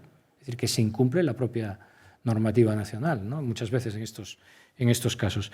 Y esto sucede con muchos países que la firman, pero después no la cumplen plenamente, en parte porque muchos de los derechos que se establecen algunos derechos son de lo que podríamos llamar libertades en sentido negativo, ¿no? Pero en otros casos son de libertades en sentido positivo, que reclaman el tener las capacidades para que se puedan ejecutar, ¿no? Estoy refiriendo, por ejemplo, a los derechos de la salud, a los derechos de la educación, que los Estados tienen que tener los medios para brindarlas, para que esos derechos se ejecuten. En muchos países en desarrollo alegan su insuficiencia de medios para hacer una enseñanza universal o para una salud que llegue a todos, etcétera, ¿no? Y en el caso de Estados Unidos estuvo, yo no me conozco muy bien el proceso de negociación, o sea, cómo operó Estados Unidos a lo largo del tratado. No les podría dar mucha información expresa, pero la interpretación que yo he sacado es que Estados Unidos estuvo participando, como le sucede en otros tratados, porque ha pasado también en otros tratados, participa en los procesos de negociación y después, por respeto a la autonomía legislativa propia, decide no suscribirlos, ¿no? No necesariamente porque esté en contra de alguno de los principios y, por tanto, establezca su objeción radical a esto, sino porque lleva muy a gala su soberanía, el ejercicio de su soberanía. Lo lleva en todos los campos, ¿no? Incluidos los tratados comerciales. Y, de hecho, la Organización Mundial del Comercio, cuando se intentó crear como organización internacional, entonces del comercio, no como organización mundial, no como OMC, sino como OIC, sucedió exactamente lo mismo, ¿no? Estados Unidos empezó en la negociación, se retiró, definiendo que las competencias de establecer leyes que afectasen a su comercio las hace él, y por tanto no quiere suscribir ningún tratado que le condicione. Y yo creo que este es el caso, pero puede ser que esté equivocado y que haya otros factores que a mí se me escapen, ¿no? No sería la primera vez que efectivamente ocurre con Estados Unidos. El caso más llamativo, más flagrante, es el Tratado de Versalles, del que hace 2 años conmemoramos el centenario, ¿no? En 1919, el que se firmó en Versalles el 28 de junio de 1919. Activamente participado, es una negociación por Estados Unidos, asumiendo el protagonismo total de la negociación, al punto que el presidente Wilson, a la sazón de Estados Unidos, pasa varios meses en Europa, 6 meses prácticamente en Europa, desde antes de la Navidad del 18 hasta la víspera de la firma, y después no lo suscribe, ¿no? Uh-huh. Pero es eso, yo creo que es también el juego de después la contemplación de las competencias propias y el juego en Estados Unidos del poder importante en Estados Unidos del legislativo, que puede ser que el ejecutivo dé el paso, pero después Congreso y Senado no lo ratifiquen, como ocurrió con el Tratado de Versalles. En mi opinión, ya por terminar, en mi opinión es que, claro, cuando uno piensa en Naciones Unidas hubiese sido imposible sin Estados Unidos, ¿no?